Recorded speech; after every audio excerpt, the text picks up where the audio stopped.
जिनका भरोसा और डाउनलाइन के मसीहा, जिनके दिल में है सबके लिए प्यार बेशुमार। खड़े होकर स्वागत करिए आईएमसी के कोहिनूर मिसेस कविता कुमारी और डॉक्टर प्रेम कुमार का।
के ऊपर कृपया निवेदन है आप सभी से प्लीज रेड कार्पेट से दूर हो जाएं।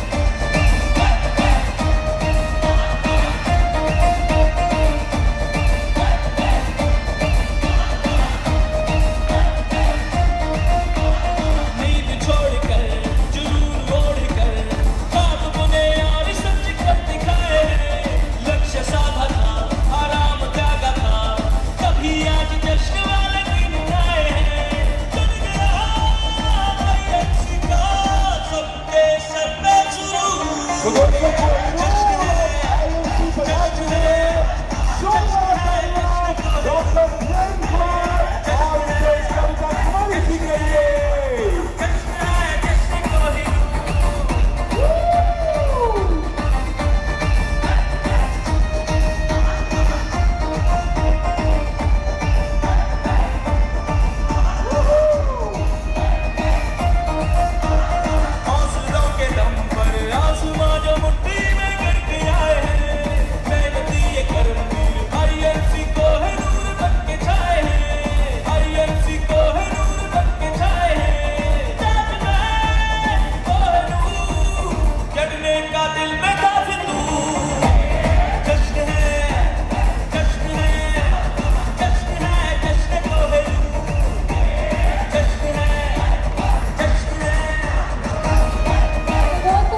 दिनेश।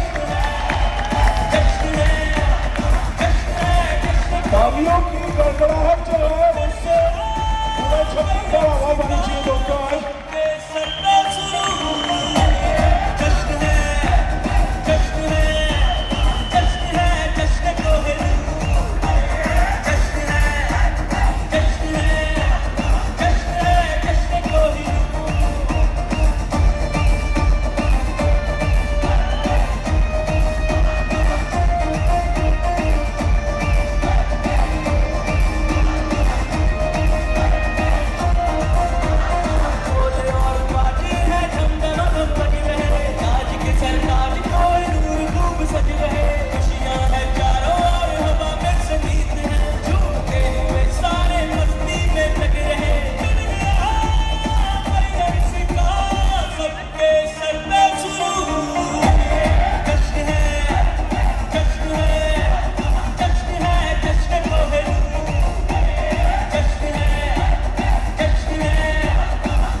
स्टेज पर आमंत्रित करना चाहूँगी डॉक्टर अशोक भाटिया जी को, सत्यन भाटिया जी को और अंशुल मैम को कि आप प्लीज स्टेज पे आएँ और हमारे कोहिनूर क्राउन प्रेसिडेंट की सेरेमनीज को आगे लेके चलें। और दोस्तों, आप में से जो भी व्यक्ति इस सिंहासन पे आके बैठना चाहते हैं वो अपने अपने लिए जोरदार तालियां जरूर बजाइएगा, क्योंकि इसी से वो एनर्जी आपको मिलेगी जहां अगली बार आप इस सिंहासन पे बैठे होंगे। और साथ ही मैं इनवाइट करना चाहूंगी प्रेम सर के दोनों बेटे यहाँ पे मौजूद हैं, तो आप लोग भी प्लीज स्टेज पे आए।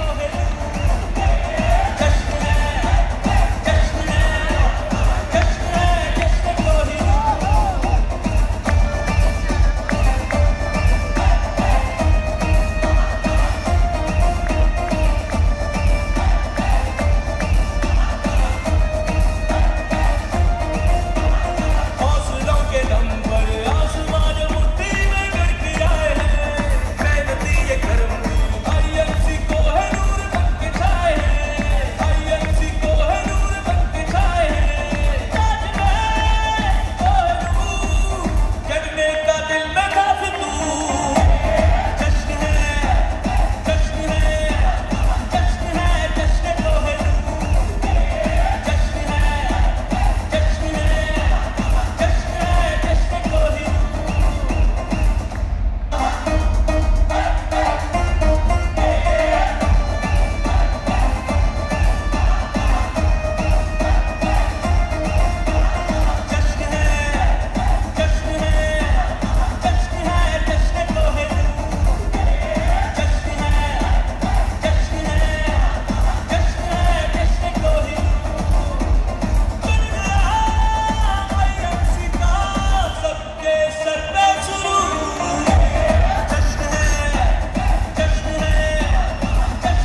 क्या आप सब सुनना चाहते हैं कि उनकी कोहिनूर तक की जर्नी कैसी रही? तो प्रेम सर, हम अब आपसे सुनना चाहते हैं कि आपका अब तक का सफर।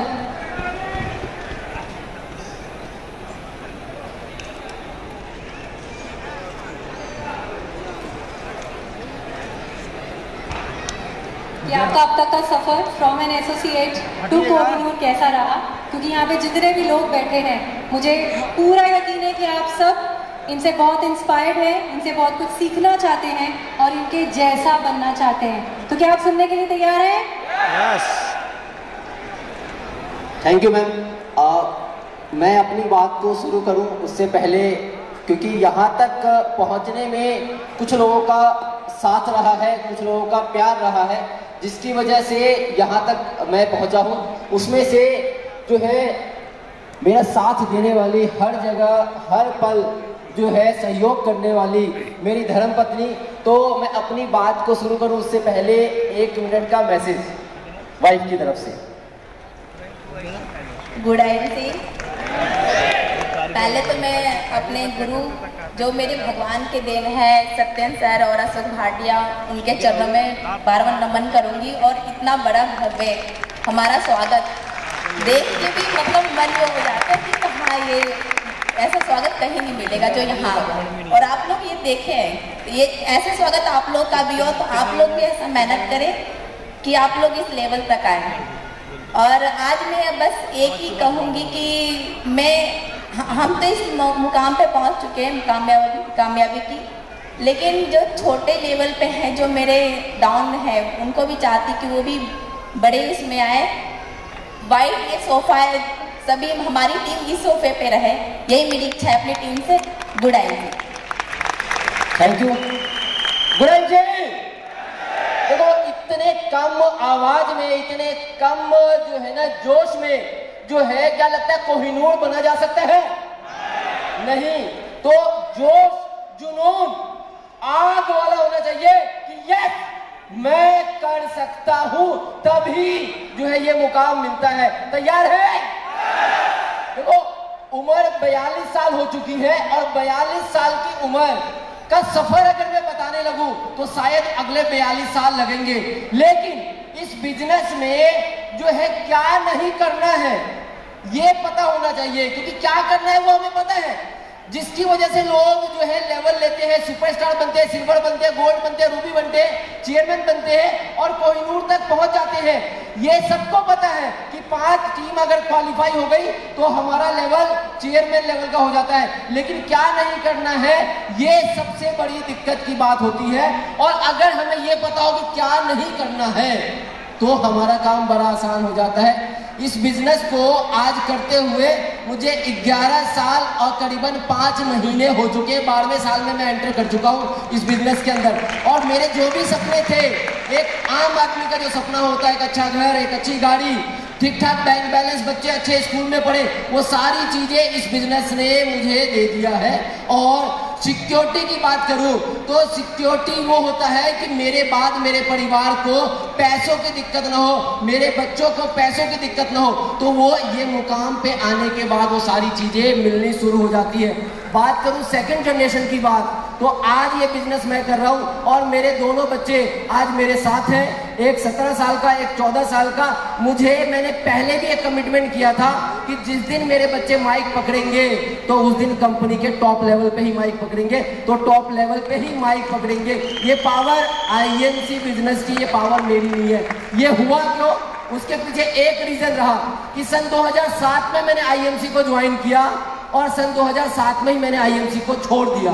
बहुत से लोग मिलेंगे आपको बहकाने वाले, बहुत से लोग मिलेंगे आपको भटकाने वाले, जो लोग कहेंगे मैंने आईएमसी किया, करके छोड़ दिया, मैं फलाने लेवल पे पहुंचा, मैंने छोड़ दिया। उन्होंने किया नहीं, उन्होंने टाइम पास किया। लेकिन मैंने भी जब इस बिजनेस को छोड़ा तो बाद में समझ में आया कि इस बिजनेस से खूबसूरत बिजनेस, इस बिजनेस से खूबसूरत सिस्टम कहीं भी नहीं है। मैंने दोबारा सन 2012 नवंबर में आईएमसी बिजनेस को करना शुरू किया। 5 साल मैंने बिजनेस को सिर्फ इधर उधर में मैं भटकता रहा। तो आप लोग भी मेरे दोस्तों, आपको बहुत सारे लोग मिलेंगे जो कहेंगे इस बिजनेस में कुछ नहीं होता, इसमें पैसा नहीं आता है, ये फालतू का काम है, इस बिजनेस में बहुत मेहनत लगता है। ऐसा कौन सा काम है जिसमें मेहनत नहीं लगता? सभी बिजनेस में मेहनत लगता है, लेकिन अगर टिक के हम एक जगह पे काम कर लेंगे तो दुनिया में आने वाले समय में सबसे अच्छे, सबसे सुखी इंसान हम और हमारा परिवार होगा। और जो लोग अपने परिवार से प्यार करता है, परिवार से, वो इस बिजनेस को इनकार नहीं कर सकता है। लेकिन प्रॉब्लम क्या है? हमें अपने आप से और अपने परिवार से प्यार ही नहीं है। तभी हम इधर उधर वाले लोगों के बातों में आके कहीं और भटकना शुरू कर देते हैं। आजकल मैं देखता हूं कि बहुत सारे लोग कहते हैं अरे सर आजकल ना हाइब्रिड का प्लान हो गया है, आजकल ना नेटवर्क मार्केटिंग हाइब्रिड प्लान हो गया है। हाइब्रिड मार्केट में भी हाइब्रिड सब्जियां आती हैं, मार्केट में हाइब्रिड फल आते हैं, लेकिन कोई टेस्ट नहीं होता और सेहत के लिए फायदेमंद भी नहीं होता है। लेकिन जो नेचुरल ऑर्गेनिक फल होता है, जो नेचुरल जो सब्जी होती है, वो सेहत के लिए फायदेमंद होती है। लेकिन हाइब्रिड फल या सब्जी बड़ी जल्दी बड़ी हो जाती है और फायदा कुछ नहीं होता है। ऑर्गेनिक सब्जी या फल धीरे धीरे ग्रो होता है, लेकिन कम होता है, सेहत के लिए फायदेमंद होता है। आईएमसी में भी धीरे धीरे chairman, ambassador, crown ambassador, president और कोहिनूर बन जाओगे। आज 11 साल हो गए इस बिजनेस के अंदर, करते करते सारे सपने पूरे हो गए।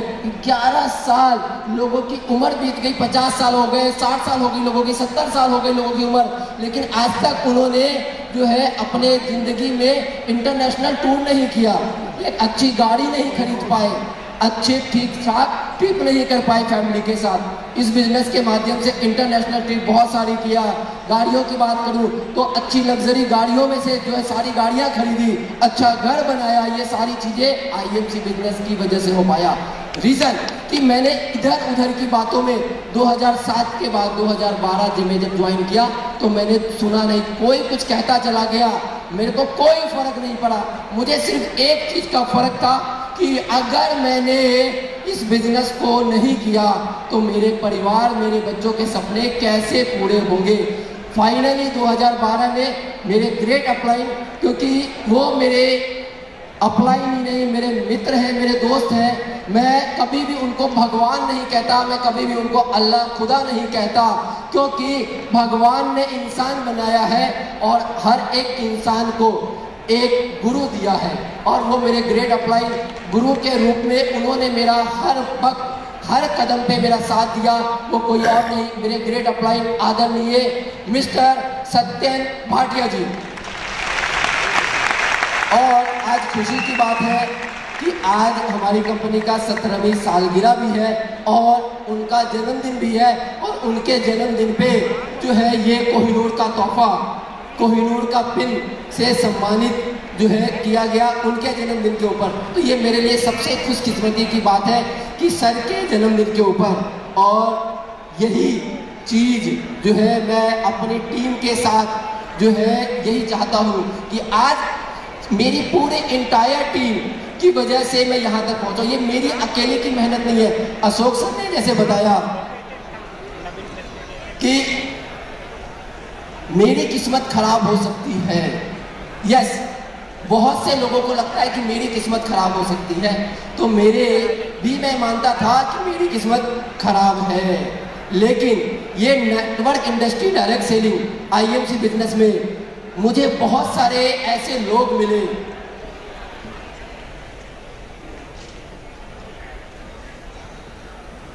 ऐसे बहुत सारे लोग मिले जिनकी वजह से मेरी किस्मत अच्छी हो गई। जैसे कि मैं सबका नाम तो नहीं ले सकता, लेकिन मेरे बहुत सारे ऐसे लोग हैं जिनकी वजह से मेरी किस्मत अच्छी होती चली गई। जिसमें से मुझे मिले डॉक्टर आनंद वाजपेयी, डॉक्टर अख्तर खान वाला, मुझे रमन कुमार विजय मिले, मुझे विवेकानंद मिले, मुझे जो है शिव कुमार कुशवाहा मिले, मुझे आर के दास मिले। ऐसे बहुत सारे लोग जो है मुझे मिलते चले गए और इनकी वजह से जो है किस्मत अच्छी होती चली गई। ये network industry direct selling business ही ऐसा बिजनेस है जिसमें कब कौन सा व्यक्ति आपके हो मिल जाए और जिसकी वजह से आपकी किस्मत में परिवर्तन आ जाए। और ये एक दिन में नहीं होता, एक घंटे में नहीं होता, एक साल में नहीं होता, ये समय लगता है, क्योंकि ये वो समुद्र है जिसमें से 10-20 हजार रुपए कमाने की बात नहीं होती है। इसमें सपनों की बात होती है, सपने पूरे करने की बात होती है। तो लगातार टिक के काम करना पड़ेगा। उतार चढ़ाव आएंगे, बहुत सारे लोग आएंगे जाएंगे आपके साथ के, हो सकता है आपके अपलाइन छोड़ के चले जाएं, बहुत से लोगों के अपलाइन छोड़ के चले जाते हैं, बहुत से लोगों के डाउनलाइन छोड़ के चली जाती है। तो लोगों को लगता है कि यार मेरा अपलाइन चला गया, मैं क्या करूं। बहुत से लोग एक लेवल पे आते हैं और काम को छोड़ देते हैं। लोगों को लगता है कि यार जब ये छोड़ सकता है तो मैं क्यों नहीं छोड़ सकता। दोस्तों, जिसकी जितनी सोच होती है वो उतना ही काम करता है, जिसकी जहां तक पहुंच होती है वो वहीं तक काम करता है। जो जितना सोचता है उसको उतना ही मिलता है। मैंने जब इस बिजनेस को 2012 में दोबारा शुरू किया तो मेरी सोच थी कि इस बिजनेस से मुझे 20-25 हजार रुपये आ जाए, मेरी जिंदगी चल जाएगी, मेरे परिवार की खुशियां मिल जाएंगी। जब 20-25 हजार रुपये आया तो लगा यार 50 हजार रुपये हो जाए तो जिंदगी चल जाएगी।